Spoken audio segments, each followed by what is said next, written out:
Starting anything new can be scary and overwhelming, and certainly something like fitness where there's so much information about what works and what doesn't and what's good and what's bad. So today we're going to be sharing 10 things everyone should know about fitness to make sure that your journey is enjoyable and you can progress safely and consistently. Number one, six-pack abs are wildly overrated. I know it's an exciting goal to set in the beginning when you're full of piss and vinegar and you're fired up and you're ready to go, but the issue is, one, they don't do anything for you. Like, unless you're a professional bodybuilder, I don't know what you would need six-pack abs for other than you just really like the way that looks or you like the way you feel at that leanness. And if that's your goal and that's what you want to get out of it, then it's a great goal to have. But for most people, I think, one, we need to realize that leanness is not an indication of our health. So we don't want to be overweight. We don't want to have, dramatically high levels of body fat. But I think most people would be very happy visually if they focused on not so much like a six-pack or getting that 10%, but maybe somewhere closer to like 15 to 20% body fat. Because not only is it going to be very easy to maintain with your lifestyle, but it's not going to put any unnecessary strain on your body. So I think it's important for us to remember, right, why we're doing fitness in the first place, right? We are not our body. We are up here. We're our consciousness, right? But that means our body's our vehicle. So we can only accomplish as much as our body is capable of accomplishing. So when we're thinking about our fitness goals, I think it would be better serving for us if we thought more about functionality. Like, what do you need your body to do? And yes, having it leaner and having less strain and stress on your body from excess body fat and stuff like that is absolutely going to help us. But we don't need to go so far into the extreme that we think we need these unrealistic body standards. We're just looking for progress for you, not perfection. We're never going to reach perfection, and it's unrealistic, and it really isn't that serving to look like a bodybuilder 24/7. It doesn't do but so much for you, and if anything, it adds a layer of strain and stress to your body. So it's not about right and wrong, it's about what is serving you. What do you need your body to be accomplishing for you? So if you want six-pack abs because that's what you want and that's a goal that motivates you, then that's a great goal. But for everyone else, it's an extremely overrated physical asset because, one, who's going to see it half the time? And two, it doesn't really do anything for you or improve any other positive health markers in any significant way. Number two, fitness does not have to take place in a gym. The best place for you to pursue fitness is wherever you are. There's no rules to this stuff, right? Like, yes, there's maybe there's techniques or things you can do inside the realm of fitness that maybe are more efficient or less efficient, but there's not a lot of right and wrong, assuming it doesn't cause, negative impacts on your health or injury or anything like that. My point here is that it's okay to get creative. It doesn't have to take place in a gym. If either you can't afford a gym or you're uncomfortable in that environment, that's okay. Because how good would the results be if you're in an environment where you can't be comfortable, which means you can't really open up or push yourself or start to progress because you're worried about all these other limiting factors. And sure, that may be something we want to overcome at some point, but the focus right now is just getting started. We have to show up before anything else matters. So if we're not showing up consistently because of the environment, then that's not the right environment for you. So whether this is at home or with a friend or at another public place like a park or something, that's okay. But fitness doesn't have to be constrained to working out in a gym. It doesn't even need to be constrained to something as simple as organized exercise. If you love to work in your garden, that is good exercise, right? Just find a way to work that into your day more consistently. So maybe you spend 3 to 4 days in your garden for about an hour, whether you're weeding or you're planting or you're pruning or you're working on the soil or doing something like that, you're staying active, right? And that's all we're trying to do, because fitness isn't a thing you do, it's a mindset. It's about looking for opportunities to be active so that you don't have to, put it at the very end of your day as this checklist. Like, once you're done with family and the work and all these other chaotic, stressful things in your life, now you also have to go do a workout and you have to do X amount of cardio and you need to meal prep and do all these things. It doesn't need to be a to-do list because, like I said, it's not a thing you do. It's a mindset. It's looking for opportunities to do things.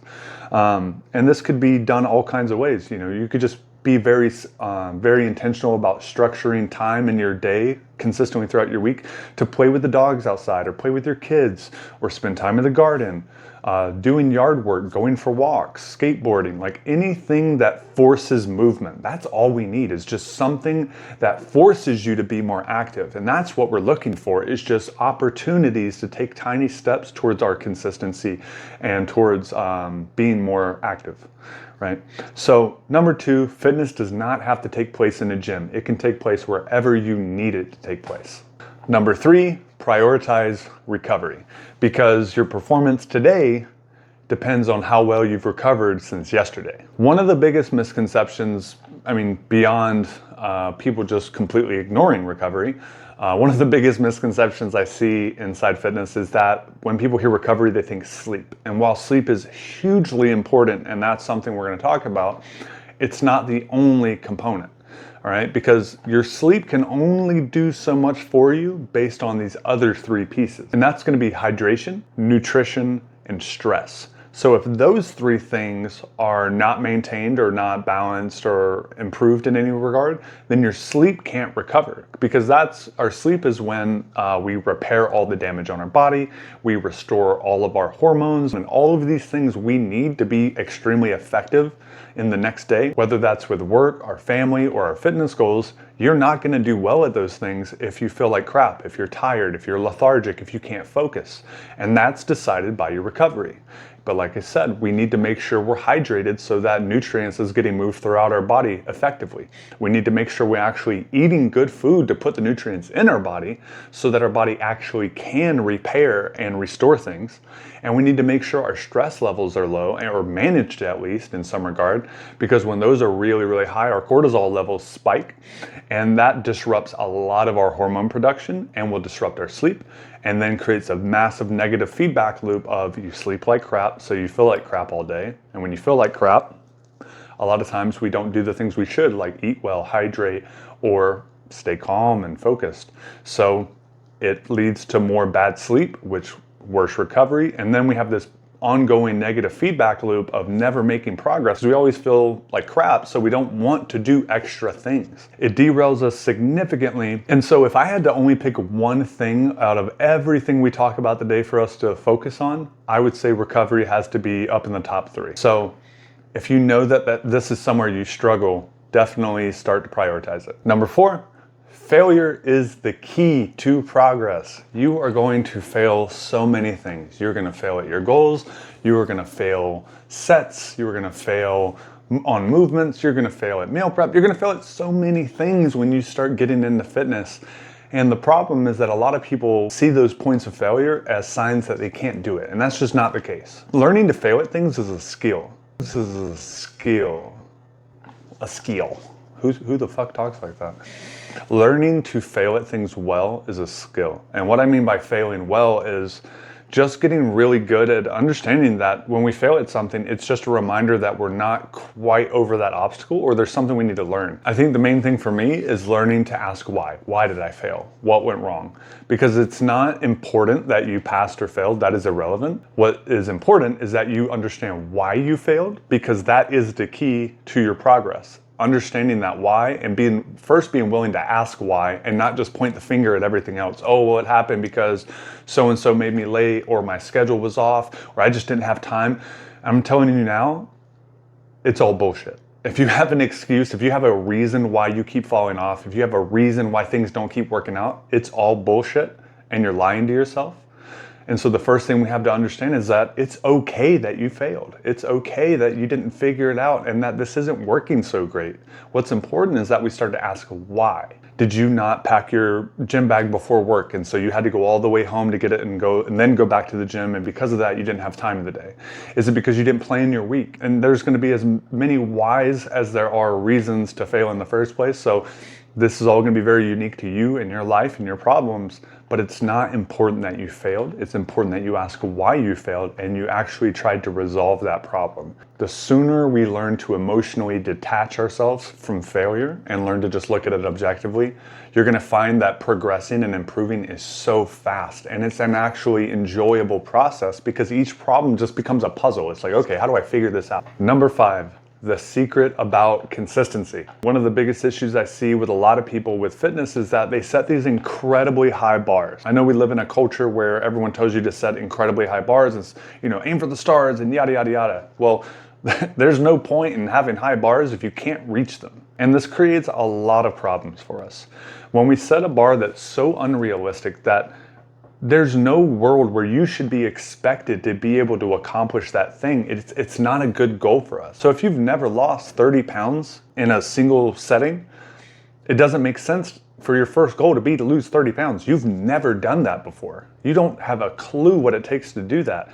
If you've never worked out for 5 days a week for an hour and a half consistently, why would that be the way we try doing that? It's unrealistic because you don't have the skills to do that yet. It doesn't mean you can't, but it means you don't right now. One of the most important lessons we can learn is to let our pride and our ego go. The lower the bar, the better, because the point of a ladder is to be able to reach one bar and pull yourself to the next and the next.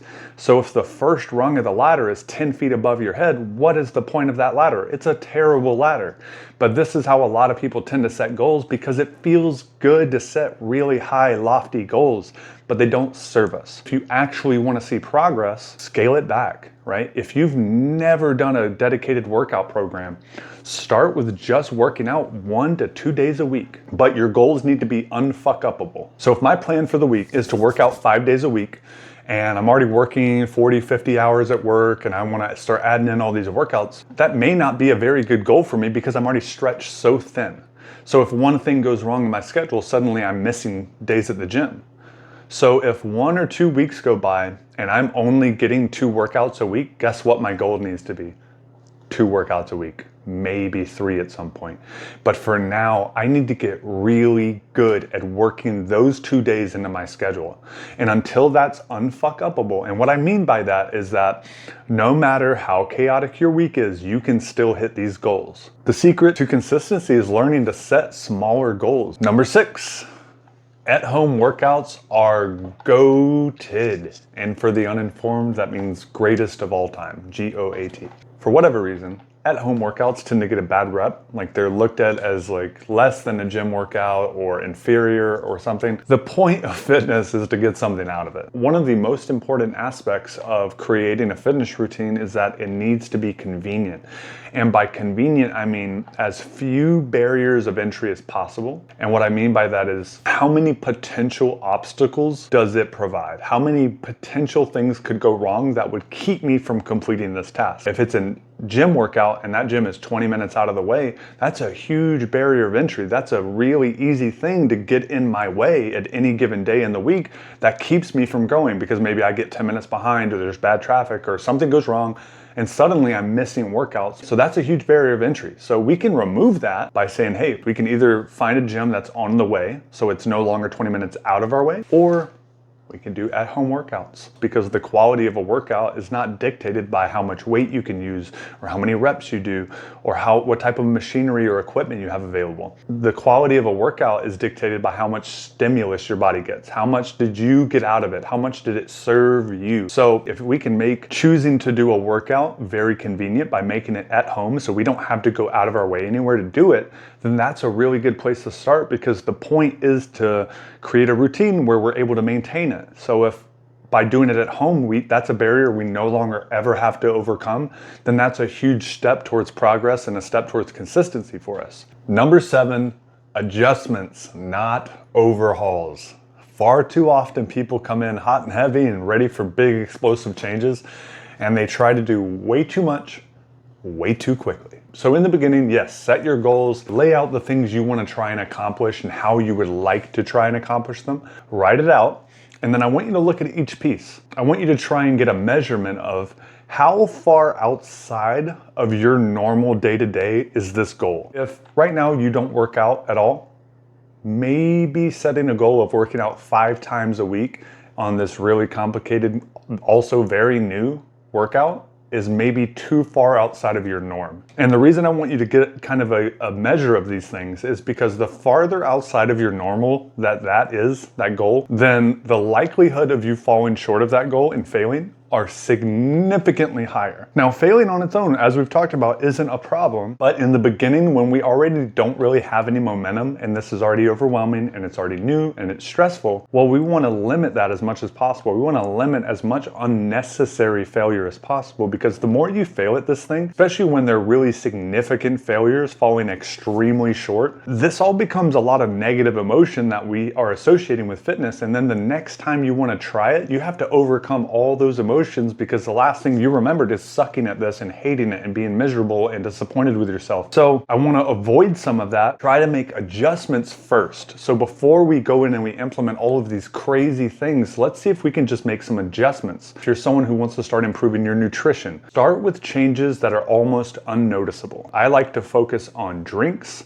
and oils in the beginning, because a lot of times I can find drinks that are much lower calories, that don't have a bunch of chemicals and crap that are disrupting their hormones, and they still taste good. So that's easy. And you realize you're going from 170 to 200 calories per drink down to 50 or 70 or 0 even. Well, that saves us a lot of calories over the course of a week. Oils go even further than that. 1 tablespoon of your average cooking oil is 140 to 170 calories. That's 1 tablespoon. Most people cook with 2 to 4. So if you're doing that 5 days to 7 days out of the week, you're putting on about a pound of fat just in cooking oils every 2 weeks, if not more. Right? And that's on the low end.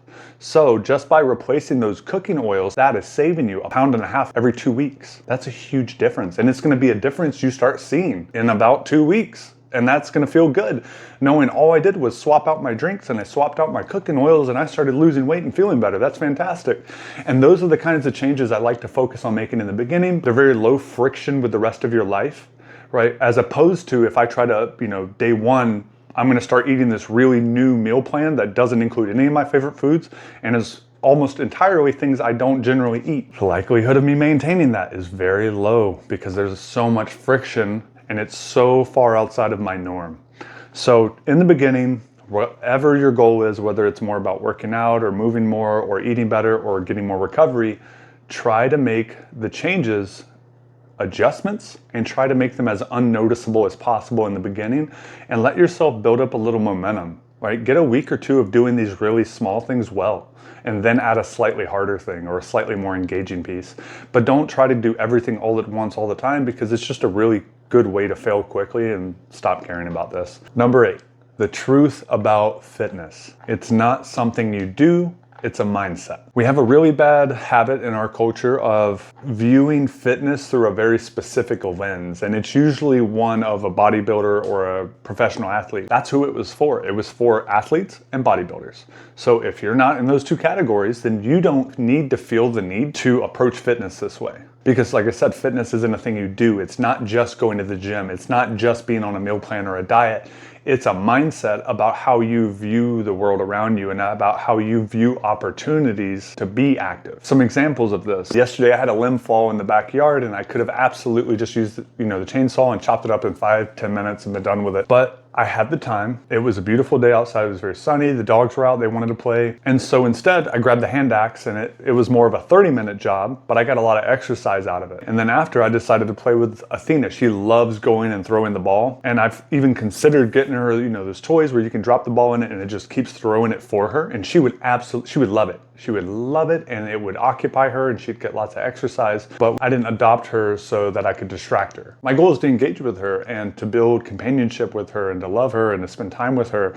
And so instead, I can just make it a habit. I work from home. I'm on the computer all the time. Every hour or so, take a 5 to 10 minute break, or just when I have downtime, step outside, get some vitamin D from the sunlight, get some nice fresh air, stretch my legs, some extra steps, and give her 5 or 10 good throws, right? It serves both of us. It gets something out of it that makes all of us better. And it takes nothing for me to do it. My clients that I work with in person are a 5-minute drive away or a 15-minute walk. So instead, on days where the weather is nice, I'll do the walk instead. And so I walk 15 minutes there, 15 minutes back, and that usually gets me around 3,000 extra steps. Well, guess what I don't need to do at the end of my day now?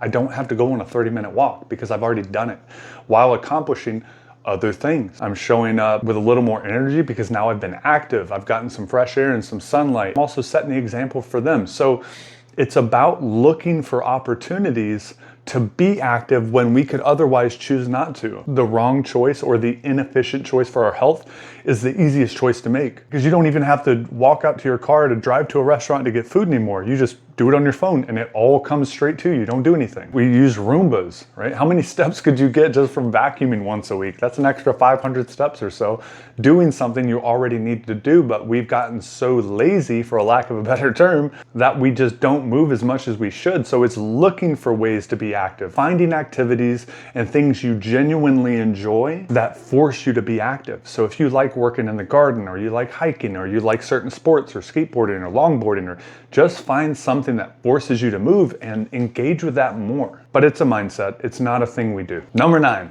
progress comes from consistency. Nothing else. There is nothing in this entire world that is so useful you can only do it once and get all the benefits from it. It doesn't exist. Exercise, having one massive grueling workout, does nothing for you that matters. It will not last. It only works for as long as we do it.